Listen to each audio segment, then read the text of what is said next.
Hello guys, je m'appelle Annie, bienvenue sur une nouvelle vidéo sur ma chaîne. Je suis une youtubeuse. Je fais du contenu sur le lifestyle et la foi. Donc si c'est des choses qui vous intéressent, la foi en Jésus-Christ, Dieu, si c'est des choses qui vous intéressent, abonnez-vous à ma chaîne, likez, activez les notifications pour être averti à chaque fois que je poste une vidéo. D'habitude, je poste des vlogs, mais aujourd'hui, on a une vidéo un petit peu plus différente. Aujourd'hui, on va faire un petit moment méditation ensemble. Donc, on va passer au travers d'un passage de la Bible, lire le passage, l'étudier un peu, puis voir la méthode que j'utilise d'habitude pour étudier la Bible. Donc, si c'est des choses qui vous intéressent, stay tuned. On va lire dans Daniel 2, 16, 27. C'est un livre que j'ai lu il n'y a pas longtemps, puis ça m'a vraiment béni. J'avais déjà lu la Bible au complet, mais comme là, j'ai recommencé. Puis on dirait que je me souvenais pas comme maintenant. On dirait qu'est-ce que j'avais lu n'était pas vraiment resté dans ma tête. Puis là, vraiment, ça me frappe, là. Donc, pour vrai, la Bible est tellement intéressante, là, comme vous prenez le temps de vraiment la lire et tout. Donc, pour vous mettre un peu en contexte, dans le fond, à ce moment-là, Israël était en captivité à Babylone. Puis, durant le règne de Nebuchadnezzar, il a cherché des enfants d'Israël de race royale, de famille noble, qui étaient des jeunes garçons sans défaut corporel, peu de figure, de sagesse, d'intelligence, d'instruction, pour pouvoir servir au palais du roi. Puis là, ils allaient les enseigner des choses, etc. Puis ils allaient être au service du roi. Donc, là-dedans, il y a des jeunes d'Israël qui ont été pris, dont Daniel et 3 de ses amis. Ils ont été renommés avec le chef. Donc,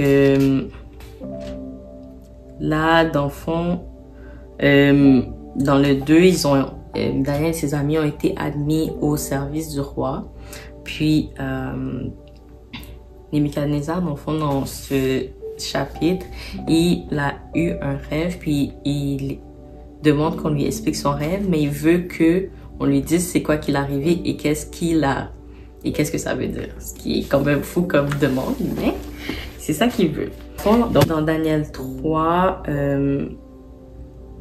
il y a des gens qui sont au service du roi, qui sont comme hérités avec Daniel et ses amis parce qu'ils ont la faveur du roi. Donc, ils essaient de trouver un moyen de les faire s'en aller, les faire périr.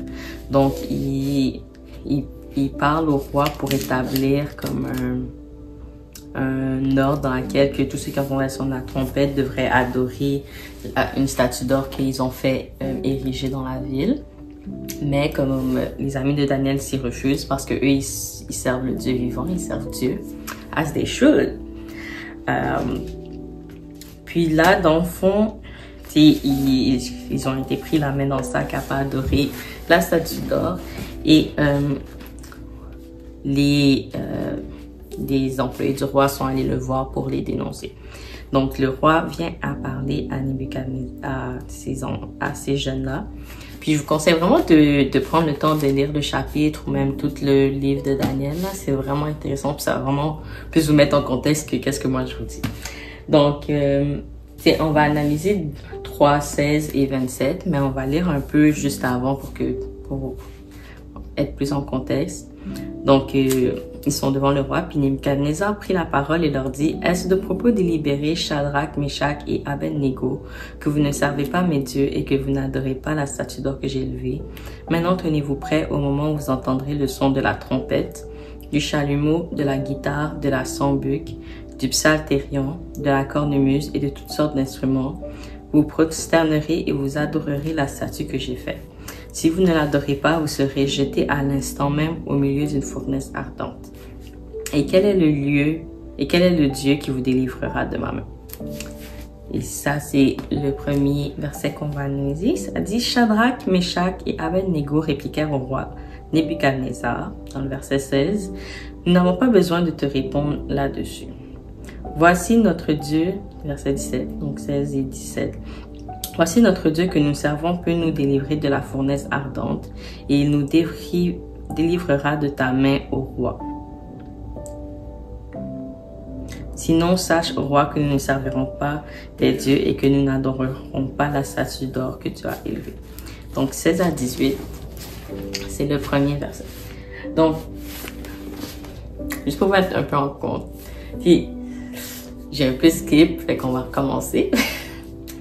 Donc, la technique qu'on va utiliser aujourd'hui pour analyser un peu les passages de la Bible, c'est la technique, en anglais, c'est SOAP, S-O-A-P. En français, on pourrait dire c'est V-O-A-P ou V-O-A. Dans le fond, ça commence le V pour verset, ou comme, en anglais, je pense que c'est scripture. Fait que j'écris tes versets avec un S, on va dire. Vous pouvez prendre plusieurs versets, mais en général, c'est plus restreint puisqu'on analyse une certaine partie, pas des chapitres au complet en général, puisqu'il peut y avoir plusieurs choses qui ressortent dans des chapitres. Donc, vous choisissez le verset que Dieu vous a, comme quand vous lisez, moi c'est comme ça que je fonctionne. Et si je lis, puis comme Dieu, on dirait, attire mon attention sur un verset, genre je le note, puis je regarde qu'est-ce qui ressort pour moi. Et là, c'est la deuxième partie, c'est observation pour le haut. Donc, qu'est-ce qui se passe dans ce verset-là? Comme qu'est-ce que Dieu fait ressortir comme élément qui se passe dans cette partie-là. Puis, dans le fond, dans le A, là, c'est application. C'est comme quelle application je peux retirer de ce verset? Quelle leçon, quel caractère, quel élément par rapport à ma vie, à mon futur, à la nature de Dieu ou à quoi que ce soit que je peux ressortir de cette écriture. Puis le P, dans le fond, c'est prière ou prayer. Dans le fond, c'est juste une prière que tu adresses à Dieu pour pouvoir mettre en application qu'est-ce que tu as sorti comme leçon, etc. pour demander la miséricorde de Dieu par rapport à qu'est-ce que tu as lu. Fait que, on est 16 à 18, tout d'abord. Donc, dans ce verset, moi, qu'est-ce qui était ressorti, c'est que comme, devant le roi, ils sont prêts à se lever, puis à établir que comme le seul Dieu qu'ils serviront, c'est le Dieu vivant. Et ils ont déjà cette certitude en eux que même s'ils sont jetés dans une fournaise ardente, que comme ça changera rien pour eux. Parce que leur Dieu est capable, il dit, notre Dieu que nous servons peut nous délivrer de la fournaise ardente et il nous délivrera de ta main au roi. Comme ça, c'est gros, là. Imagine, on te menace de ta vie, mais t'es comme, I don't care. Je m'en fous parce que le Dieu que je sers est capable de me sortir de là. Puis ça, c'est une foi, puis une connaissance de la nature de Dieu qu'on devrait avoir, dans le sens que comme peu importe qu'est-ce qui est devant nous, comme il est capable de nous sortir. Fait que moi, c'est une des choses qui dans ce passage m'avait vraiment comme marqué, c'est le fait que même devant la menace de la fournaise ardente, ils ont la conviction que Dieu peut les sauver. Ensuite, moi j'avais combiné ça avec le 27 dans le fond. 25-27, ok. Parce que je trouvais que ça allait tout ensemble. Donc, dans le 25, ils ont été jetés dans la fournaise. Ils ont fait chauffer la fournaise vraiment chaud. Même des hommes du roi sont morts en faisant chauffer la fournaise. Puis, ils ont jeté les trois, Shadrach, Meshach, Abednego, dans la fournaise. Puis, le roi dit, le roi regarde dans la fournaise après qu'ils ont été mis, puis il dit, il reprit et dit, « Eh bien, je vois 4 hommes sans lien qui marchent au milieu du feu et qui n'ont point de mal. Et la figure du 4e ressemble à celle d'un fils des dieux. » Et après, dans le verset 27, « Les satrapes, les intendants, les gouverneurs et les conseillers du roi s'assemblèrent. Ils virent que le feu n'avait eu aucun pouvoir sur le corps de ces hommes, que les cheveux de leur tête n'avaient pas été brûlés, que leurs caleçons n'étaient point endommagés et que l'odeur du feu ne les avait pas atteints. » Donc, dans le fond, c'est moi qui m'avait comme frappé dans ces deux-là, c'est que ils sont jetés dans la fournaise. Leur ennemi voit que comme ils sont pas seuls dans la fournaise, il y a quelqu'un qui est avec eux qui ressemble à un dieu Et quand on les ressort, ils ont aucun... Ils sont pas touchés de quoi que ce soit du feu. Puis, donc moi, c'est les observations que j'avais sorties de ces deux passages. Puis moi, les leçons que ça m'avait frappé, dans le fond, la partie application, c'est comme... J'avais frappé que devant l'adversité, les problèmes, les ennemis, il est nécessaire de confesser. C'est comme ils ont dit que leur Dieu les sauvera. Donc, de dire vraiment et de croire aussi à l'intérieur de nous que Dieu peut le faire et il va le faire. Et alors, il le fera. Qu'est-ce qu'on a besoin, qu'est-ce qu'on lui demande. Et dans tout ça, il ne nous laissera pas l'affronter seul. Fait que, comme on voit dans ce passage-là, comme les trois amis, ils ont dès le début confessé que comme peu importe cette menace qui était devant eux, leur Dieu est présent, leur Dieu est capable et leur Dieu va les sauver.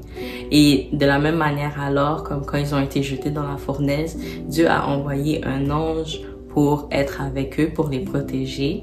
Puis, quand ils sont sortis, ils en ont sorti sans problème. Ils n'avaient même pas comme une trace que comme ils ont été dans la fournaise. Et après ça, même, ils ont été élevés dans le royaume. Tu comprends? Fait que pour moi, c'est l'attitude qu'on doit avoir devant les adversités, l'attitude qu'on doit avoir devant les problèmes, devant quoi que ce soit qui se présente à nous. C'est de reconnaître la nature de Dieu, que c'est un Dieu qui nous aime, un Dieu qui est là présent et qui est omnipotent et omniscient. Donc, il sait par quoi on passe et il est capable de tout faire. Il est capable de nous sauver de tout ce qui se présente devant nous, si seulement on confesse de notre bouche et de notre cœur qu'il est là et qu'il est capable et qu'on y croit aussi autant qu'on le dit, et pas juste de la bouche, mais aussi de notre cœur et de notre âme. Alors, le Dieu, il va être là et il va nous sauver, nous aider. C'est comme il dit dans les psaumes, l'ange de l'Éternel campe autour de ceux qui le craignent et les arrache au danger. Dieu ne laisse aucune personne qui croit en lui face au danger sans l'aider. Fait que moi, c'est ça que j'avais sorti de ce passage. Donc, moi, je vous invite à lire vous aussi le passage. Vous pouvez pauser la vidéo, retourner, etc. pour vraiment prendre le temps de lire, de voir qu'est-ce qui ressort pour vous dans ce passage-là et qu'est-ce que Dieu vous parle. Parce que ici, et moi, je conseille toujours de faire une prière avant de prier pour vraiment comme demander à Dieu d'ouvrir nos yeux et nos cœurs pour être réceptifs à sa parole et avoir la compréhension de sa parole. Puis, Dieu va vous parler si votre cœur est ouvert. Et c'est là que, moi, je trouve que j'ai beaucoup de révélations en général par rapport à ma vie ou à des questions parce que vraiment, la parole de Dieu est remplie de réponses à tout ce qu'on a besoin. Je vous conseille de faire ça. Prenez votre temps, allez voir, allez lire. Comme prenez ce petit temps. Vous avez pris un petit temps pour regarder ma vidéo. Prenez un petit temps également pour aller lire la parole de Dieu. Il est beaucoup plus important que cette vidéo-là. Et que vous pouvez faire pause et après revenir, j'ai presque terminé. Ok. Fait que vous avez lu, vous avez fait votre propre étude, etc. La dernière chose il faut faire dans le fond, c'est une prière. Fait que dans cette prière, c'est une prière pour vous pousser à comme demander à Dieu de mettre qu'est-ce que vous avez sorti comme leçon en application dans votre vie pour que si vous devez vous repentir d'une prière de repentance. En fond, c'est comme le moment après avoir lu de parler à Dieu et de lui vraiment exposer votre cœur et de lui demander de faire en sorte que qu'est-ce que vous avez lu, ça soit aussi une partie de votre vie si nécessaire. Donc, on va prier ensemble pour terminer. On va lire ensemble la prière que j'ai mis par rapport à ces passages-là. Vous pouvez faire la vôtre aussi. Et que puisque c'était le passage qu'on analysait, je vais vous lire et continuer la prière que moi j'ai écrite. Donc, Dieu grand, Dieu puissant, Dieu d'amour, de fidélité, Seigneur Jésus-Christ, permets-moi de dire et croire que tu vas me sauver, que tu es là dans toutes mes adversités. Aide-moi à garder la foi, même lorsque les circonstances montrent tout le contraire et que les ennemis sont grands. Aide-moi à me rappeler que comme dans la fournaise, tu es avec moi dans les difficultés. Aide-moi à toujours croire que tu m'entends, que tu entends mes cris, que tu entends mes pleurs et que je ne suis pas seule comme le monde voudrait nous faire croire. Aide-moi, Dieu, à sentir ta présence et à savoir que comme peu importe ce qui est devant moi, même si ça semble insurmontable, oh Dieu, que tu es celui qui peut tout faire, que tu es le Dieu omnipotent, le Dieu de l'impossible qui a pouvoir sur tout. Dieu, je te remets mon cœur, enlève le doute et fais grandir ma foi, afin que je croie en toi pour tout ce qui est à venir et tout ce qui va se présenter devant moi. Dieu, je prie aussi pour toutes les personnes qui écoutent en ce moment cette vidéo, que tu les bénisses et que tu les protèges, oh Dieu, et que tu leur montres que tu es là, que tu es le Dieu protecteur et que tu mets tes armées d'anges autour d'eux afin de les protéger, de les aider dans toutes difficultés qu'ils peuvent passer. Que tu ouvres leur cœur à te recevoir et à recevoir de toi et de ta parole et à entendre ta voix. Dieu, sois avec eux dans tout problème qu'ils peuvent avoir. Montre-le que comme les amis de Daniel, comme Abed, Shadrach et comme Meshach, Shadrach et Abednego, tu es là même dans les plus difficiles épreuves et que tu envoies tes anges, Seigneur Dieu, et qui peuvent complètement compter sur toi car tu ne les abandonneras pas. Merci Seigneur pour ton amour et ta fidélité envers nous. Merci Seigneur pour ton pardon car nous savons que nous ne sommes pas dignes de nous présenter devant toi, mais tu nous fais grâce. Merci Seigneur infiniment. Merci Jésus-Christ pour tout ton sacrifice et pour être notre intermédiaire auprès de Dieu. Que ton nom soit loué et glorifié. Au nom du Père, du Fils et du Saint-Esprit. Amen. Voilà, donc c'était mon petit exemple d'étude biblique. Donc si ça vous a plu, laissez un like, laissez un commentaire, dites-moi ce qui vous a personnellement frappé dans ce passage, dans ce chapitre de Daniel, ou si c'était la même chose, ou qu'est-ce que Dieu vous a parlé. Je suis curieuse de savoir qu'est-ce qui en est sorti pour vous.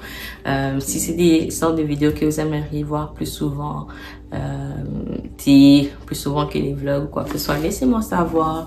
J'aime vous entendre, j'aime lire vos commentaires. Je vous aime énormément. Passez une bonne journée, passez une bonne soirée. God bless you.